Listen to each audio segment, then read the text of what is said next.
두 번째 예수 그리스도, 성자 예수 그리스도에 대한 신앙 고백을 우리가 지금 공부하고 있습니다.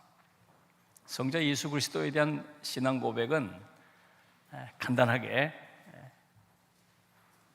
나는 그의 유일하신 아들 우리 주 예수 그리스도를 믿습니다. 이게 성자 예수 그리스도에 대한 신앙 고백의 핵심이에요. 그런데 이 예수 그리스도에 대해서 신앙 고백할 때 이것만 가지고는 예수 그리스도의 그 신비한 그 위상, 그 신비한 사역을 다 설명하기가 어려워서 이 두 번째 예수 그리스도에 대한 신앙 고백에 뒤에 설명이 붙죠. 5가지라고 말씀을 드렸어요. 5가지. 첫 번째가 성령으로 잉태되어 동정녀 마리아에게서 나시고 나심에 관한 이야기. 두 번째, 오늘 우리가 살피게 될 고난당하신 부분에 대한 이야기. 그 다음에 부활하신 것에 대한 이야기, 승천하신 것에 대한 이야기, 다시 오실 재림에 관한 이야기. 이렇게 5가지로 쭉 설명이 돼 있어요. 거기에다 덧붙여졌죠. 주님의 승천에 관한 신앙 고백을 살폈고, 오늘은 이제 고난주간이니까 주님의 십자가의 고난에 관한 신앙 고백을 살펴보도록 하겠습니다. 본디오 빌라도에게 고난을 받아 십자가에 못 박혀 죽으시고, 한번 크게 따라해 볼까요? 함께 할까요? 다 같이 시작. 본디오 빌라도에게 고난을 받아 십자가에 못 박혀 죽으시고. 십자가에 못 박혀 죽으시는 주님을 따라가는 게 우리 그리스도인의 제자의 도예요.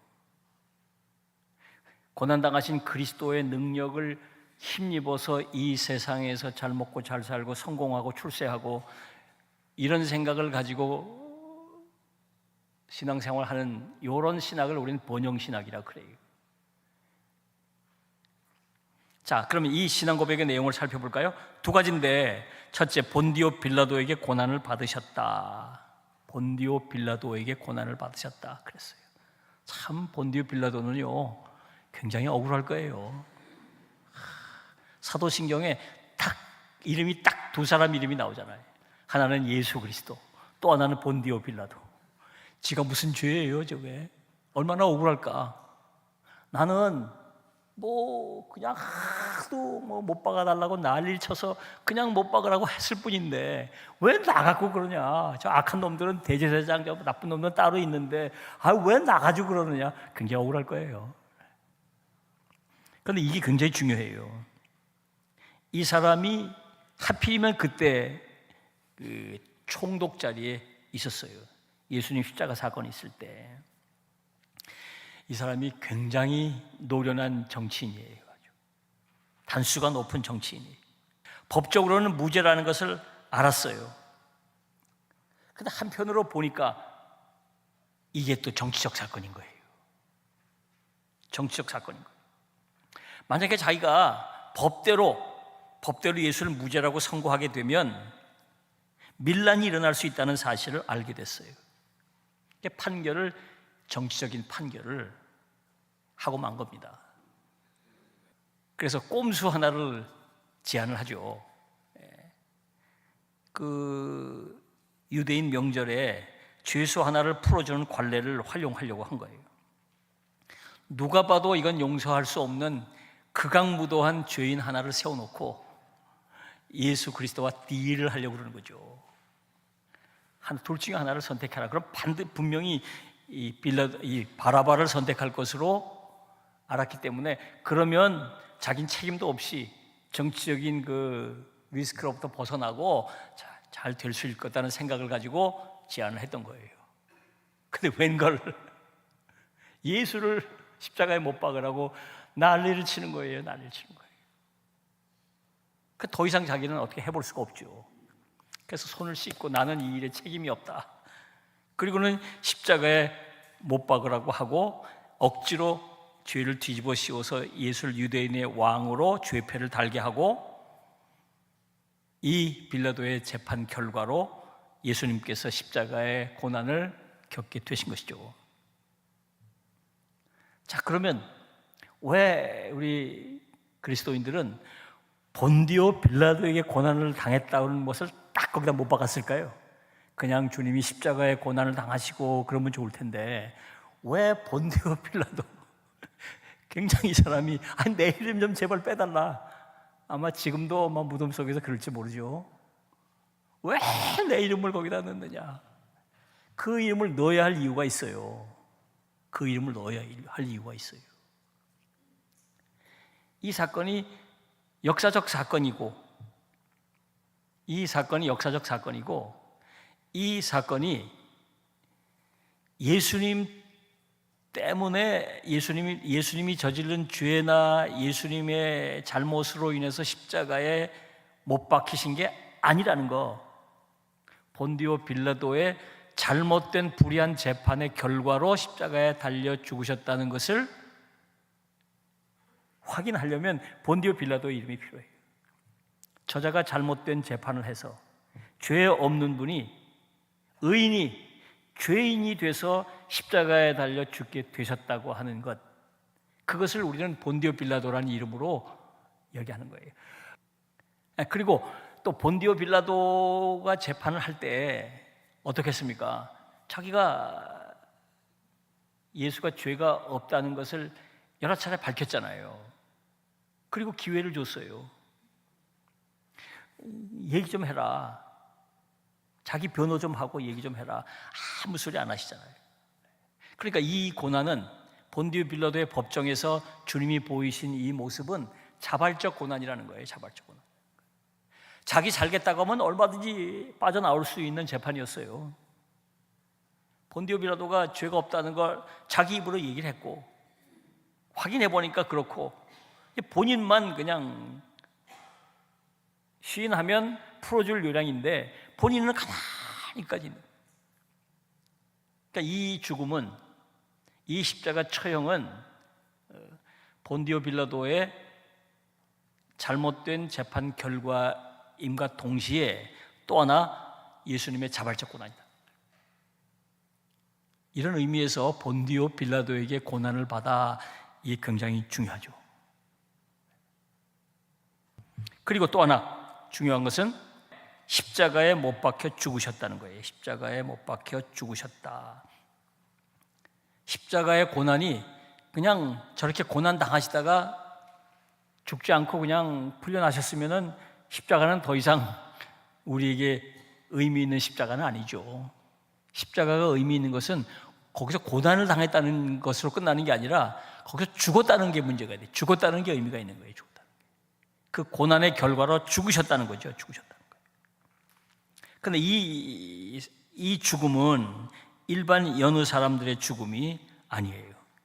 마가복음 10장 45절을 보면 이렇게 말씀하죠. 인자가 온 것은 섬김을 받으려 함이 아니라 도리어 섬기려 하고 자기 목숨을 많은 사람의 대속물로 주려 함이라. 대속물로 주려 함이라. 예수님께서는 당신이 십자가에서 대속의 죽음을 죽으실 것을 알고 계셨어요. 그것 때문에 오셨다는 거잖아요. 그것 때문에. 이게 예수님께서 이 땅에 오신 결정적인 이유가 여기 있어요. 다른 많은 이유가 있지만 가장 핵심은 대속물로 십자가에서 죽기 위해서 오셨다는 거예요. 단지 십자가에서 고난당하시기 위해 오신 게 아니라 그 죽으시려고 오셨다는 거예요. 죽으시려고. 그 죽으시는 과정에서 고난을 당한 거니까 가장 핵심은 죽음이에요. 죽음. 대속의 죽음은 무슨 뜻입니까? 예수님이 남이 죽어야 할 것을 대신 죽으시고 죽어야 할 사람에게 생명을 주신 것이잖아요. 여기에 이제 놀라운 교환이 있는 거예요. 맞바꾸는 거예요. 우리의 죄, 우리의 저주스러운 죽어야 할 운명을 다 받아가시고 우리에게 너무도 좋은 영생을 우리에게 주시는 것이다. 자, 이걸 우리가 고백할 때 그럼 어떻게 고백해야 할 것인가? 우리의 태도를 생각해 보죠. 첫째는 감사해요. 감사해요. 나는 고난당하신 예수 그리스도를 믿습니다. 감사해야죠. 죄 없으신 하나님의 아들이 우리 때문에 고난을 당하셨다. 우리 때문에 저 십자가에 죽으셨다. 그래서 정말 우리는 감사해야 합니다. 신앙생활을 하다 보니까 세월이 흐르고 사는 게 바쁘고 삶에 쫓기다 보니까 나도 모르게 그 감사, 그 감격이 시들해지고 있지는 않는지 살펴봐야 돼요. 그래서 신앙생활을 지속적으로 해가기가 어려워요. 자꾸 무뎌지는 거예요. 무뎌지는. 그래서 늘 성령 충만한 가운데 이 감사를 새롭게 다시 주님, 나를 위해 고난당하신 주님에 대한 감사를 다시 되돌이켜야 합니다. 그리고 또 하나는 결단이에요. 결단. 나는 고난당하신 예수 그리스도를 믿습니다라고 고백할 때 우리가 이제 주님처럼 피하지 않고 온몸으로 고난을 받겠다고 하는 결단이 있어야 돼요. 여러분, 성경을 보면요, 성경을 보면 예수 믿고 복 받으라, 예수와 함께 복을 받으라, 그런 말은 단 한 곳도 안 나와요. 단 한 곳도 안 나와요. 아직도 그런 설교를 하는 목사들이 있어요. 예수 믿으면 복 받는다. 뭐 틀린 말은 아닌데, 그거는 주님께서 주의 뒤를 따르는 사람들에게 보너스로 주시는 거지, 그걸 달라고, 그걸 얻으려고, 그건 목적이 될 수 있는 게 아니에요. 우리의 목적이 될 수 있는 게 아니에요. 성경을 보면 여러 곳에서 뭐라고 나옵니까? 나와 함께 고난을 받으라. 디모데후서 2장 13절. 나와 함께 고난을 받으라. 디모데후서 1장 8절. 복음과 함께 고난을 받으라. 베드로전서 4장 13절. 너희가 그리스도의 고난에 참여하는 것으로 즐거워하라. 고난을 받으라. 고난을 받아라. 이게 성경의 핵심 메시지예요. 그러니까 우리가 잊지 말아야 할 것은 우리는 그리스도의 고난을 존귀히 귀히 여기고 그 고난에 동참하려고 애쓰고 힘써야 한다, 그 말입니다. 우리가 예수 믿으려면 믿는 과정 속에 불편한 일이 많이 일어나요. 예수 믿는다는 것 때문에 손해봐야 하고, 예수 믿는다는 것 때문에 양보해야 되고, 예수 믿는다는 것 때문에 욕을 먹기도 하고, 작은 고난이죠. 이런 작은 고난도 고난이에요. 주님처럼 피하지 말고 온몸으로 고난을 받아야 됩니다. 이게 그리스도의 고난에 동참하는 거예요. 그리고 최선을 다해서 모이게 힘쓰고, 또 주께서 맡겨준 일을 감당하고, 이게 불편하고 힘들잖아요. 이런 고난을 여러분들이 피하지 말고 주님의 고난에 동참할 수 있기를 바랍니다.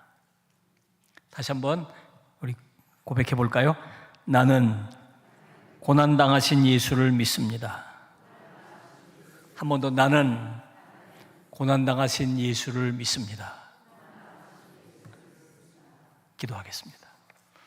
하나님 아버지, 오늘 아침 저희들이 고난당하신 예수를 믿는다는 고백을 주님께 드립니다. 본디오 빌라도에게 고난을 받아 십자가에 못 박혀 죽으신 예수, 그분이 나의 주님이시고 그분이 나의 생명이 되심을 감사합니다. 이제 주님처럼 저에게 맡겨주신 크고 작은 고난을 피하지 말고 그 고난을 기꺼이 받으며 그리스도의 고난에 동참하는 삶을 살게 하여 주옵소서. 예수님의 이름으로 기도하옵나이다. 아멘.